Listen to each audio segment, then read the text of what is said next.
Em, Buenas tardes, días aún a todos. Pues yo quisiera empezar diciendo que sobre esta materia tenemos, es decir, sobre el déficit de ciudadanía y de cultura democrática, tenemos un conjunto de indicadores que es importante leer, repetir, subrayar y no perder de vista. Algunos de ellos ya los han puesto los colegas que me antecedieron sobre la mesa, pero es creo que un punto de partida para enfrentar a los diversos y muy distintos problemas que tiene México, ir a contracorriente de este lugar común mediático de que México está sobrediagnosticado y que lo que hace falta son reformas en una dirección unívoca. No es cierto que la realidad mexicana esté sobrediagnosticada. Hay mucho del conocimiento de nuestro país que se nos ha vuelto obsoleto o que no hemos desarrollado, y no hay nación que pueda aspirar a ser mejor si se da el lujo de no estudiarse y de no comprenderse a sí misma.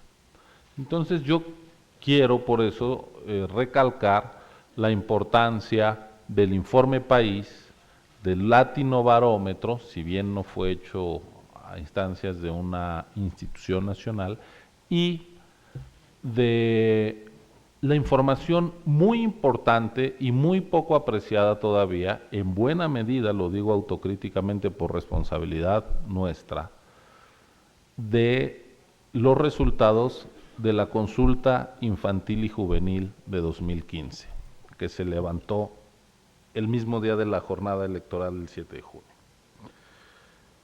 México es un país que tiene una sociedad desconfiada como pocas. Ya lo dice el informe País, el 70% de la gente dice que no se puede confiar en la mayoría de las personas. Solo el 36% confía en el gobierno de su estado y apenas el 30% tiene confianza en el gobierno municipal.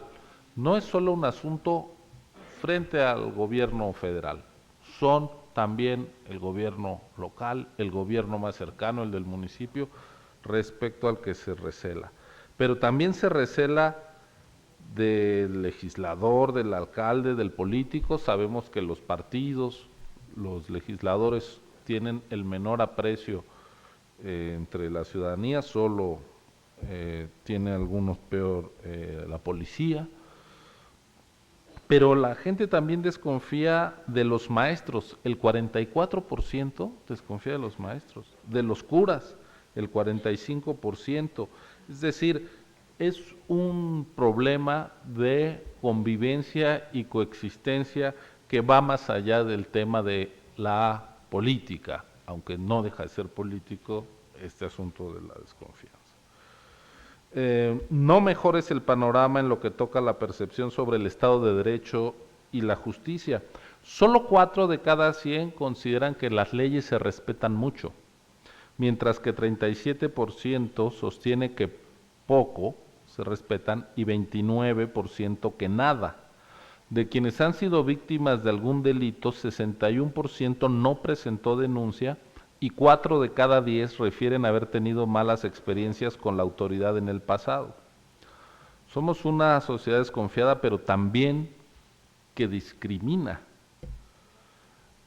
El 75.3% de la población percibe que a las personas se les discrimina por su apariencia física, 76% por su clase social, 71% por su color de piel, 59% por ser mujer y 71% por ser indígena. Una sociedad desconfiada es también poco participativa en la vida comunitaria y ciudadana. Más allá de la emisión del voto, donde no estamos mal en las comparaciones internacionales, solo 3.38% es miembro activo de algún partido político, 3.65%, ya lo decía Gilberto, de algún sindicato, el 1.5% de una asociación profesional, 1.21% de una organización ambientalista y el 1.08% de alguna organización de protección de los derechos humanos. En lo que más se asocia la gente es 10.81% en asociaciones religiosas, 6.19% en asociaciones de padres de familia y 5.47% en organizaciones deportivas. No deja de ser bajo, pero los tres tipos de organizaciones que más mexicanos y mexicanas incluyen, pues son en actividades predemocráticas y que poco influyen en la expansión de los derechos y en el bienestar colectivo.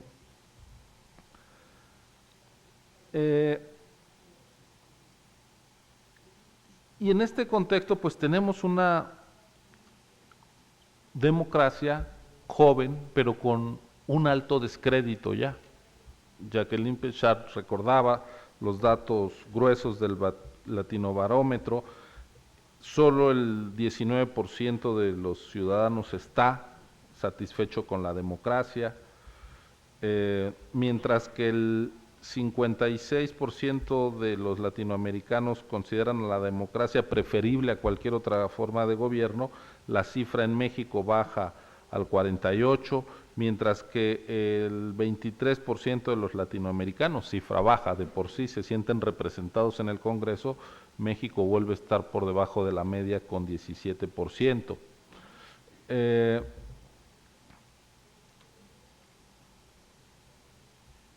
Pero esta situación de desconfianza, de desapego a los asuntos públicos, también está expresándose ya en las nuevas generaciones.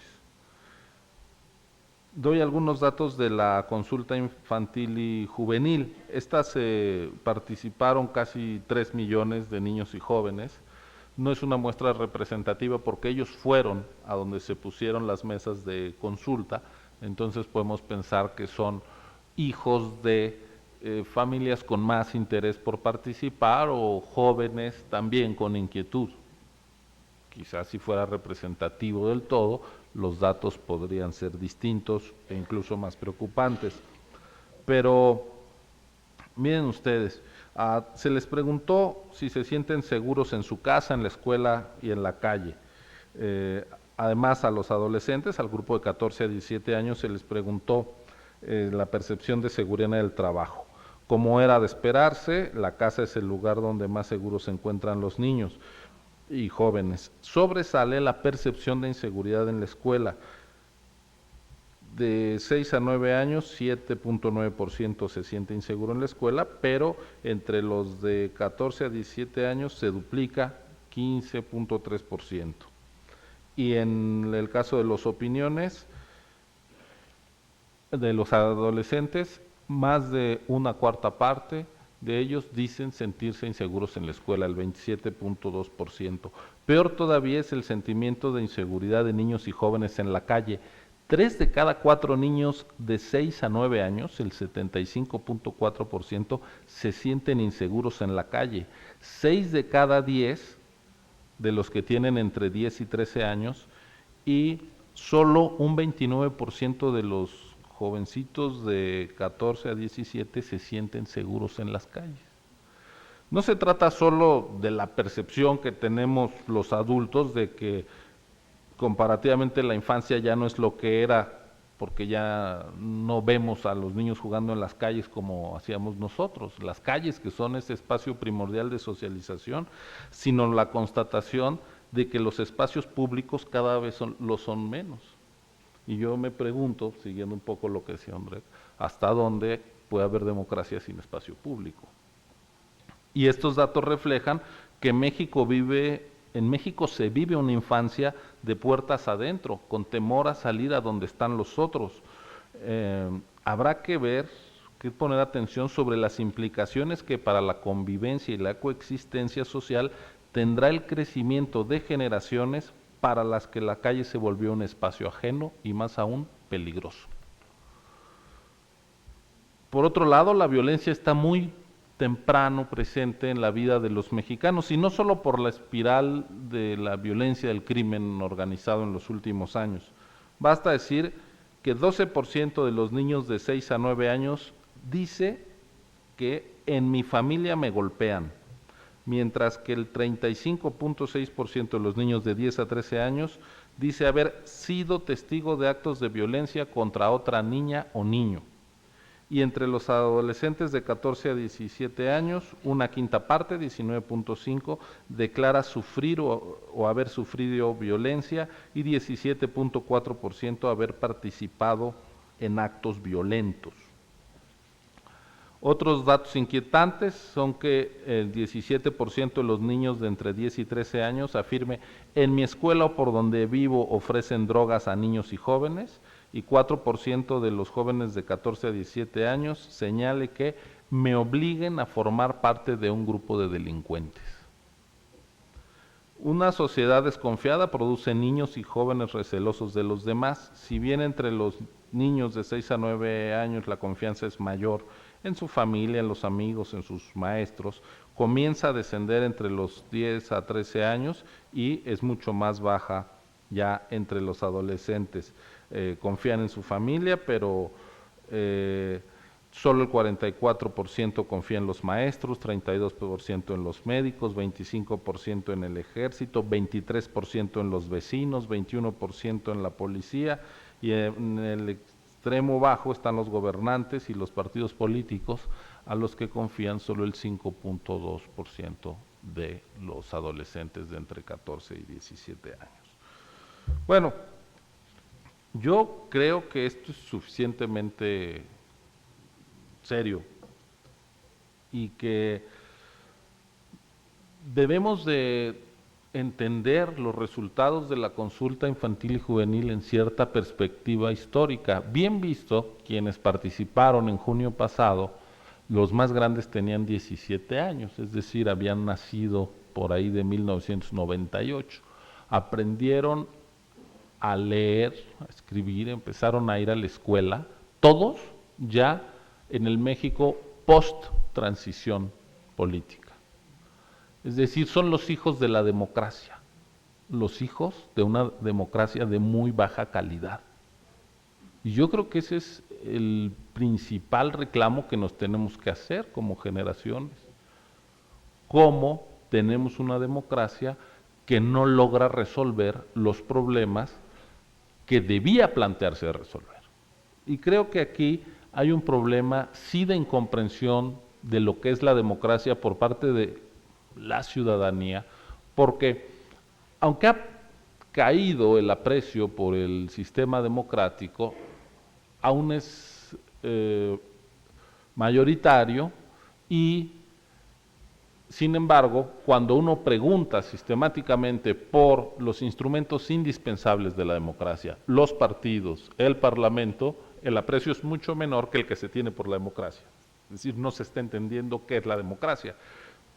Y yo, con Pamela Brandt, creo que si no hay comprensión de lo que es la democracia, pues no va a haber, no se puede aprender, no se puede hacer suya el ciudadano, la gente de la democracia, y tampoco se puede defender o quererla, apreciarla. Pero no es solo la ciudadanía. Los medios de comunicación, los actores políticos, e incluso diría desde la academia, hay una enorme responsabilidad en la incomprensión de lo que es la democracia. Es la hora, a 16 años de la alternancia, que hay partidos políticos que tienen gobernadores, presencia importante en el Congreso, que dicen que México no es una sociedad democrática. Por favor. Son los principales beneficiarios del cambio político y no tienen siquiera la estatura de miras para decir que viven en un sistema democrático, aunque ocupan puestos de gobierno. Habría que decirles si ellos encabezan gobiernos autoritarios. Dirán que no, que ellos sí son democráticos y los demás no. Pero de ese nivel de pobreza intelectual y política estamos hablando. La propia academia, es la hora en que no tenemos un consenso, como sí lo hubo en América Latina, en Portugal, España, en Europa del Este, acerca de cuándo acabó el tránsito democrático.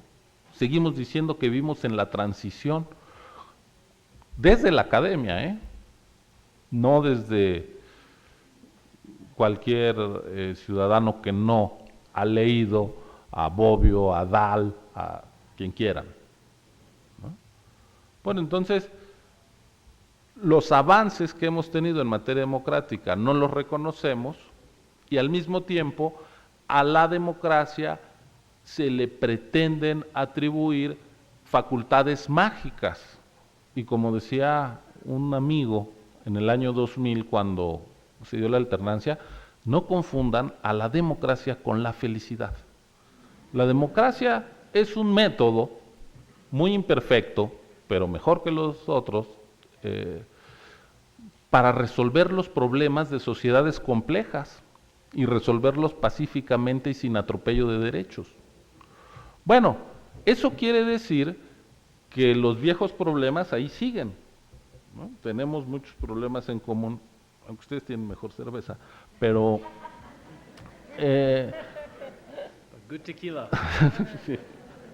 Vamos a hacer un intercambio, no solo de experiencias, o de experiencias a la luz de ese compañero. Pero, a ver, y al mismo tiempo hemos sido incapaces de exigirle a la democracia, que es el gobierno de la mayoría, que empiece a dar resultados para las mayorías. Entonces estamos en un círculo vicioso, centrando los problemas de la democracia en la agenda estrictamente electoral, y eso ha servido de escape para no ir a los asuntos sustantivos de la democracia. Y solo un dato, cuando se dio la alternancia, la medición de la pobreza en México abarcaba al 53.2% de la población en pobreza, más de la mitad. Y la última medición, que se hizo en 2014, dice que es 53.6%. Dirán, no pasó nada. Era 53.2, 14 años después es 53.6, una variación de 4 décimas, no ha pasado nada. No, ha pasado mucho.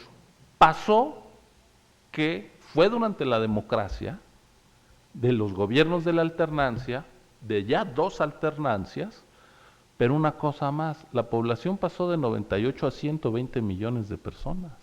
Es decir, en la democracia se han producido más de 11 millones de pobres. Yo concuerdo con Jacqueline, pues ¿cómo la gente va a estar satisfecha con la democracia? Entonces hay un problema estructural de la democracia. Y luego, pues sí, a mí me gustaría que la gente empezara a opinar sobre las políticas públicas. Lo que pasa es que la más importante de las políticas públicas, que es la económica, es la menos pública de las políticas.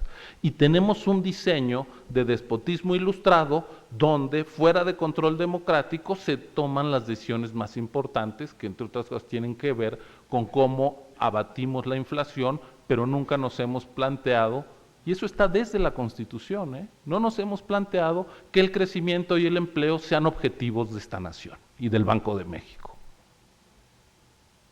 Por cierto, temas que los partidos no discuten.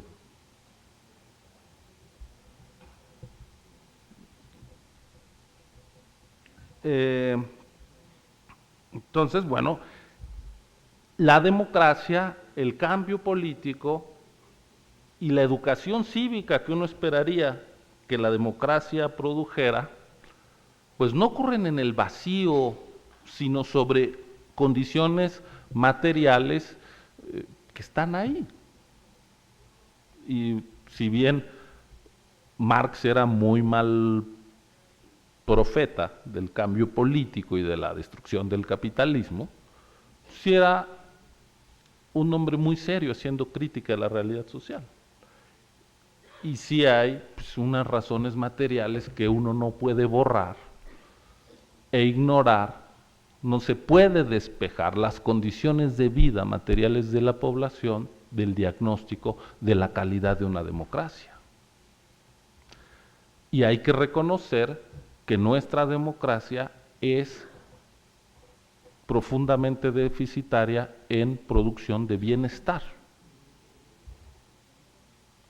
Aunque además, pues, hay que decirlo, se ha pues multiplicado, no ha sido tampoco capaz, bueno, dirás, ya si no produce bienestar, pues por lo menos que controle corrupción, impunidad, tampoco lo está haciendo, pero eso tiene que ver con los contenidos, con los temas sustantivos de la democracia, no solo con el procedimiento para llegar al poder.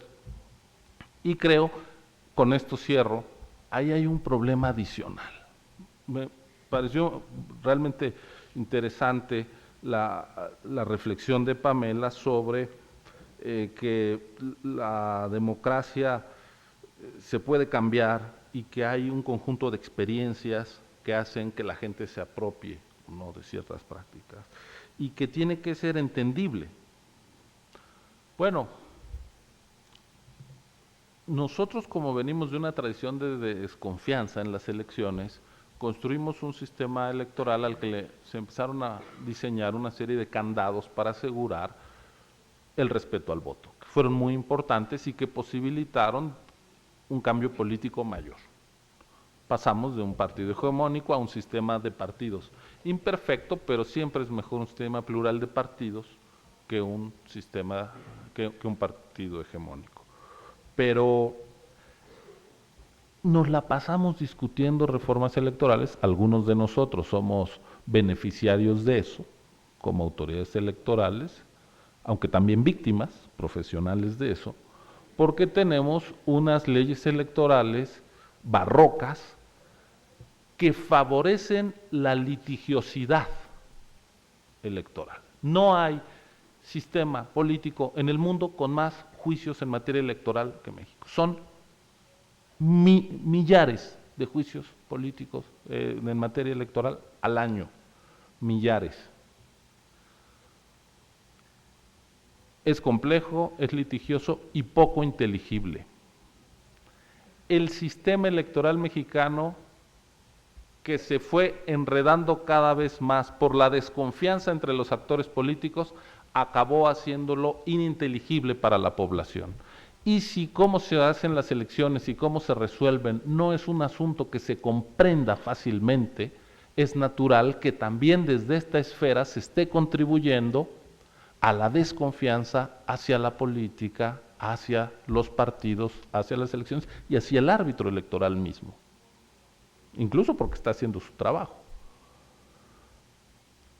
Así que hacer las elecciones más sencillas, ir del barroco electoral a un diseño minimalista, creo que ya empieza a ser una condición incluso de credibilidad.